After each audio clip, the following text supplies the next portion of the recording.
In the early 2000s, readers across the United States began discovering the name Nancy Guthrie on nightstands, church book tables, and grief support groups. She was the Christian author who spoke openly about loss after her family endured something almost unimaginable.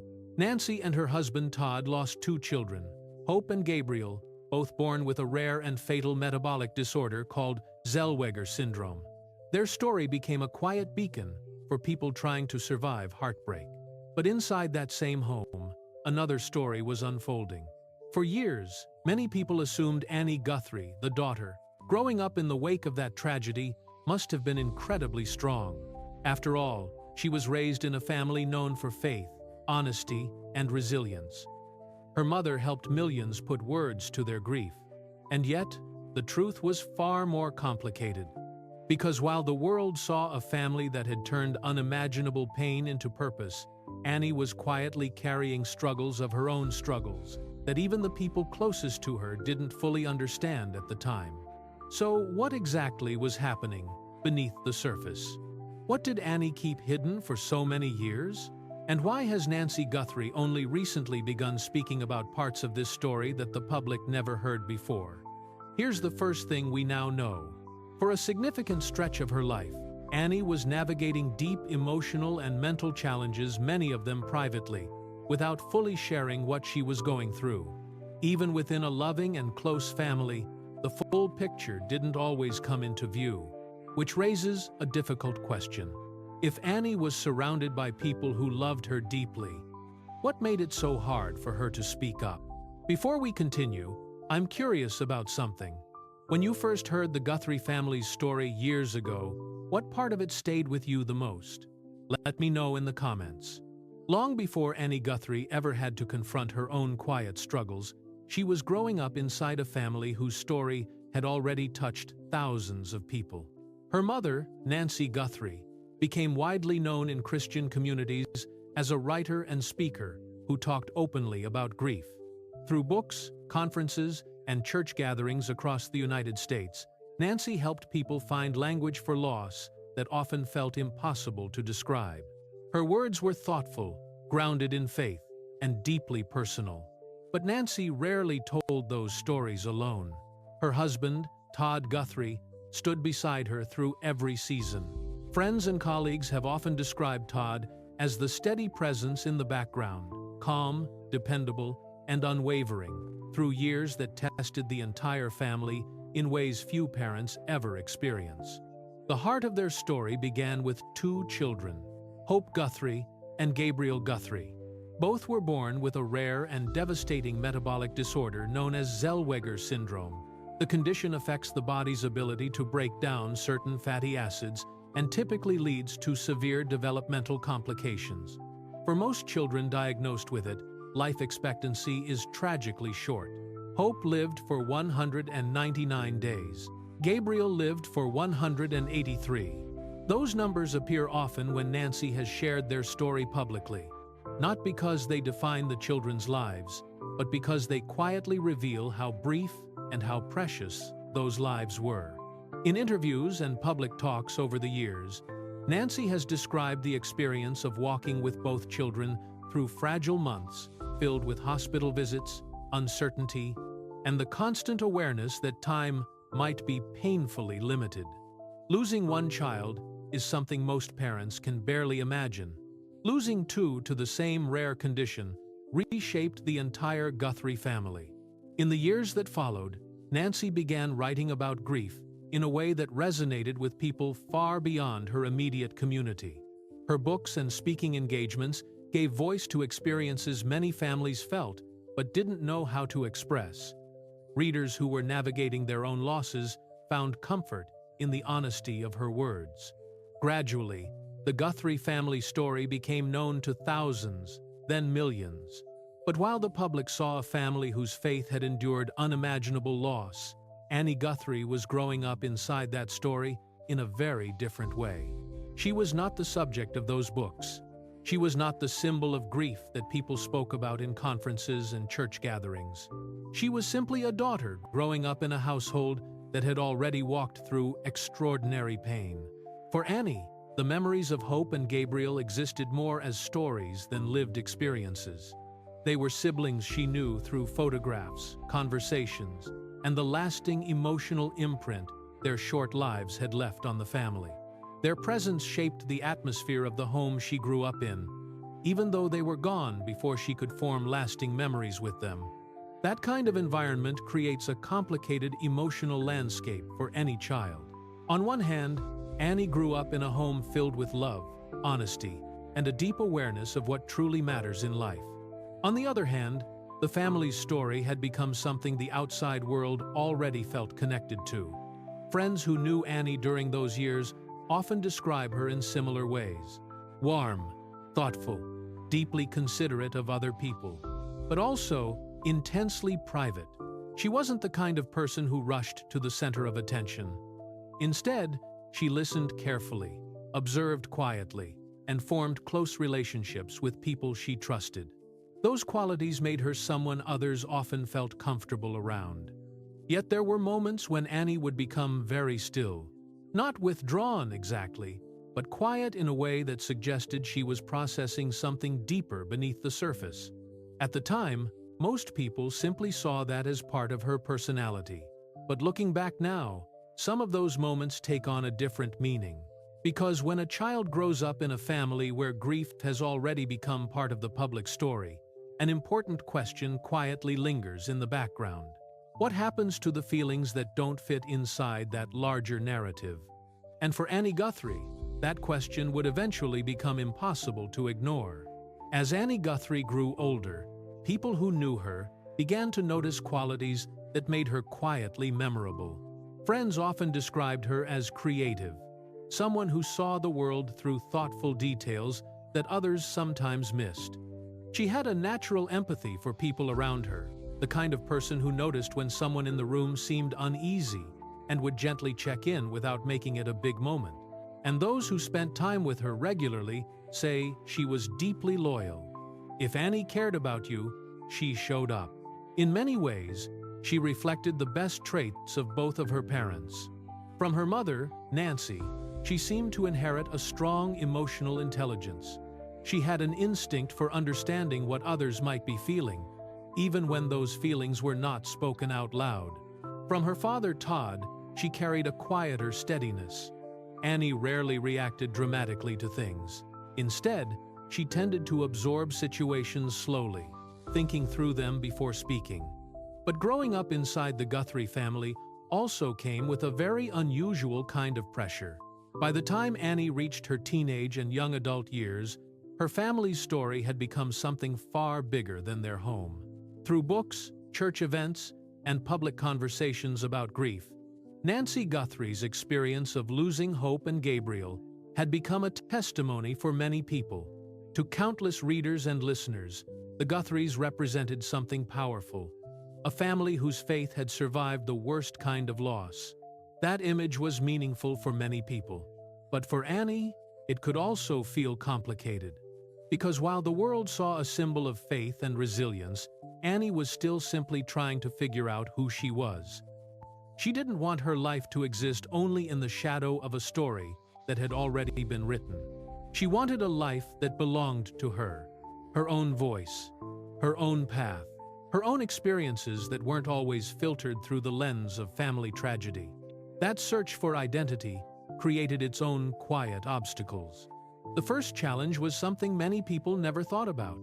Strangers often knew the story of Hope and Gabriel. Some had read Nancy's books or heard her speak. Occasionally, people approached the family with sympathy or admiration for the strength they believed the Guthries represented. But those moments came with an invisible side effect. People felt like they knew the family, yet they didn't really know Annie. To them, she was simply part of the story. Inside, Annie was trying to build a life that felt authentic, one that acknowledged her family history, but wasn't entirely defined by it. The second challenge was more internal. As Annie entered adulthood, she began asking deeper questions about herself. What did she want her life to look like? What parts of her family's story belonged to her, and which parts didn't? Searching for those answers can be difficult for anyone, But for someone raised in a family whose pain had already become public, the process could feel even more complicated. Some people who knew Annie during those years recall moments when she seemed quieter than usual. Not distant exactly, but thoughtful in a heavier way. At times she appeared overwhelmed, as if she were carrying something she didn't quite know how to explain.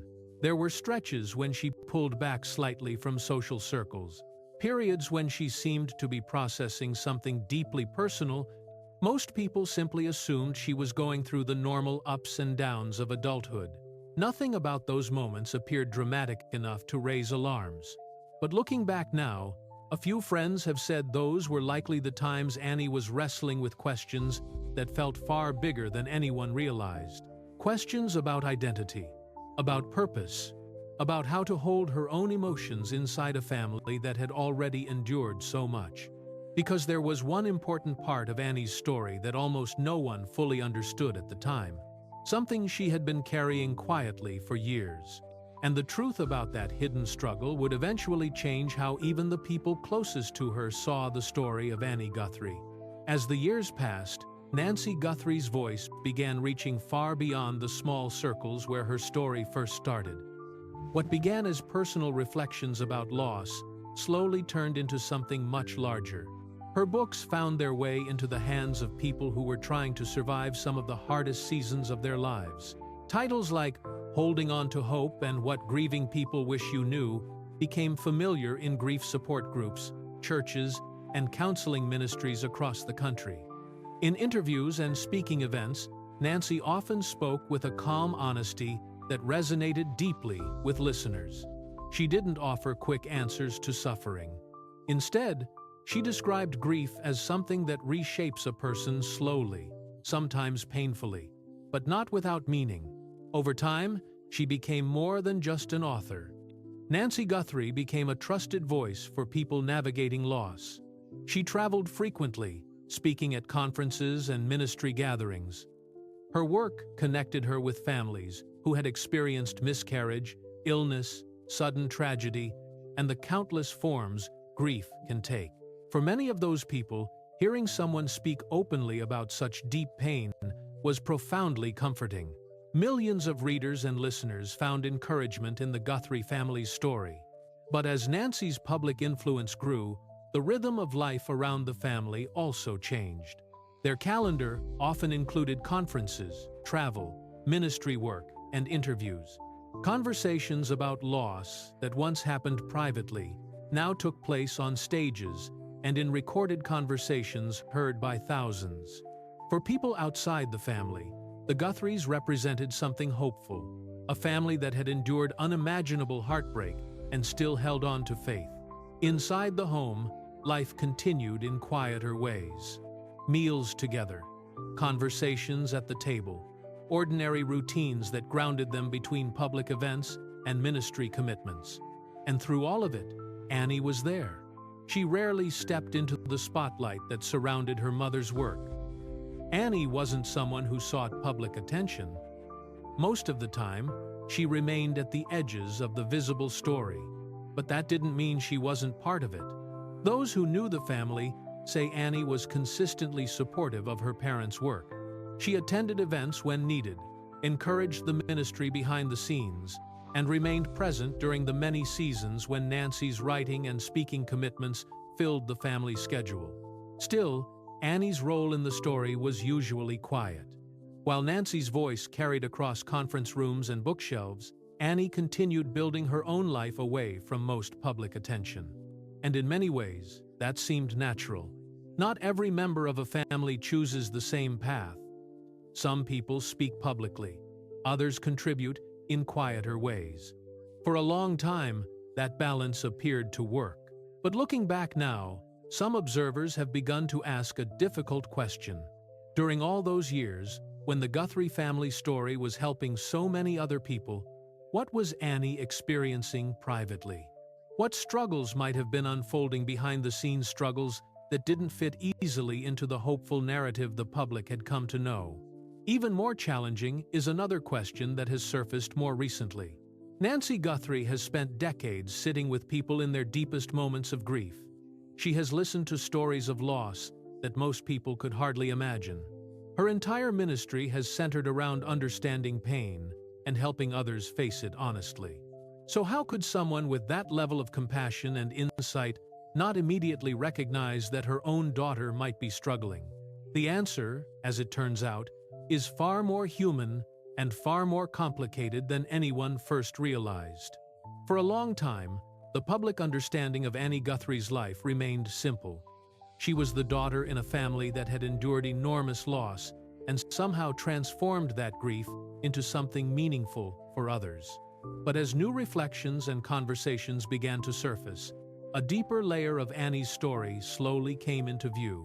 Not scandal, not controversy, something far more common and far more human. Annie had been navigating significant emotional and mental struggles for a period of her life. The kind of struggles that don't always show themselves in obvious ways. The kind that can exist quietly beneath a life that, from the outside, appears steady and even joyful. People close to the family have described those years as a time when Annie was carrying more weight than most people realized. Loneliness, pressure, questions about identity and purpose that many young adults face, but which felt especially complicated within the context of her family's history. Because there's a pattern that shows up again and again in families who have already endured great loss. Sometimes the person who appears the strongest, the one who checks on everyone else, who smiles, who shows up without complaint, is also the person carrying the heaviest burden inside. And by many accounts, that was often Annie. She was the one who paid attention to how other people were feeling, the one who offered encouragement, the one who kept moving forward, even when life felt complicated. From the outside, it looked like resilience, but resilience can sometimes hide something deeper. Inside, Annie was wrestling with emotions she didn't always know how to share. There were seasons when she felt overwhelmed by questions about who she was and where her own story truly fit. And for a long time, she carried those questions quietly. One reason for that silence may seem painfully understandable. The Guthrie family had already walked through unimaginable grief. 2 children lost to the same rare disorder. Years of processing that loss, both privately and publicly. For Annie, the idea of adding more worry to her parents' lives may have felt unbearable. People who grow up in families marked by tragedy sometimes develop an unspoken rule: don't add to the burden. So instead of speaking openly about what she was feeling, Annie did what many people in similar situations do. She tried to manage it on her own. She stayed present. She stayed supportive. She kept showing up. But struggles that remain hidden rarely disappear. They tend to grow heavier over time, waiting for the moment when they can finally be acknowledged. Eventually, that moment came. The details of exactly how the full picture reached Nancy Guthrie have not been widely discussed publicly, but what became clear is that the truth about Annie's struggles did eventually surface within the family. And when it did, the realization hit Nancy in a deeply personal way. For years, she had sat across from people in counseling rooms and conference halls, listening carefully as they described the hardest moments of their lives. She had spent countless hours helping others name their pain and speak it out loud. Yet now she was facing a painful truth of her own. Her daughter had been struggling in ways she hadn't fully seen. In later reflections, Nancy spoke with the kind of honesty that has always defined her work. She didn't try to explain the moment away or pretend that everything had been obvious. Instead, she admitted something that many parents quietly recognize when they look back on difficult seasons. She wished she had seen it sooner. She wished she had asked deeper questions. She wished she had known more about what Annie was carrying while it was happening. Those words resonated with many people who heard them, not because they suggested failure, but because they revealed something deeply human about love. Sometimes the people we trust most are also the ones we assume are doing okay. And sometimes the strongest people are the hardest to read. What happened in that moment when the silence finally broke became one of the most important turning points in Annie's story. Before we go further, I'd love to hear your thoughts. What has surprised you the most about Annie Guthrie's story so far? Let me know in the comments. Because the next part of the story raises another question that may be even more important. Once everything was finally spoken out loud, did the relationship between Annie and her mother begin to change? When Annie Guthrie finally began speaking honestly about what she had been carrying, something important shifted. Not overnight, not in a dramatic moment that changed everything at once, but gradually, conversation by conversation, the silence that had surrounded her struggles began to loosen its grip. For years, Annie had been holding difficult emotions almost entirely on her own. Questions about identity, pressure, and the quiet weight of living inside a family story that so many people already knew. When those feelings finally found words, the experience didn't erase the pain she had been navigating, but it changed the way that pain existed. There is something powerful that happens when a burden is no longer carried in isolation. The struggle doesn't disappear, but it begins to redistribute itself in ways that make it more manageable. When another person sees what you've been holding, the weight no longer belongs to you alone. For Annie, that moment marked the beginning of a different kind of healing. The conversations within the family became more open. Feelings that had once been carefully protected or hidden could now be discussed honestly. And instead of trying to immediately fix the situation, Nancy approached the moment in the same way she had encouraged others to approach grief for years. She listened, not as a public speaker, not as a teacher or counselor, simply as a mother. Nancy didn't rush to provide explanations or solutions. She created space for Annie to speak in her own time and in her own way. The goal was not to repair everything instantly, but to understand what her daughter had truly experienced during those years of quiet struggle. That response mattered, because sometimes the most important thing a person can receive when they finally share their pain is not advice, but recognition. The simple acknowledgement that their experience is real and that they are no longer alone in it. The story of Annie Guthrie reveals something that many families eventually discover about themselves. Even in homes filled with deep love, honesty, and faith, blind spots can still exist. Parents can care deeply about their children and still miss certain signs. Children can feel loved and supported, while also believing they need to protect their family from additional worry. Those two realities can exist at the same time, and when they do, silence often grows quietly in the spaces between them. What makes Annie's story meaningful is not that those blind spots existed. Almost every family has moments like that. What matters is what happened after the truth finally surfaced. People who have spent time with Annie in recent years often describe subtle but noticeable changes in her presence. She appears more open in conversation, more grounded in her sense of identity, more comfortable expressing what she is feeling instead of holding everything inside. Those shifts didn't come easily. Real, personal transformation rarely does. It requires time, difficult conversations, and the willingness to look honestly at parts of life that once felt too complicated to face. But the result is something far more stable than a dramatic comeback story. Annie didn't step into the spotlight with a sudden public declaration. She didn't attempt to reinvent herself in a way that demanded attention from the outside world. Instead, the change happened in quieter ways. In relationships that became more honest. In conversations that no longer required careful emotional protection. In the freedom to define her own story, rather than living entirely within the shadow of her family's past. And that may be the real triumph at the center of this story. Not a headline, not a dramatic turning point that captured public attention, but something much deeper. The courage to speak truthfully about what had been hidden. The willingness to allow others to see that truth. And the slow, steady process of healing that begins when a person finally claims ownership of their own life and their own voice. Some stories don't end with a dramatic headline. Instead, they settle quietly back into ordinary life.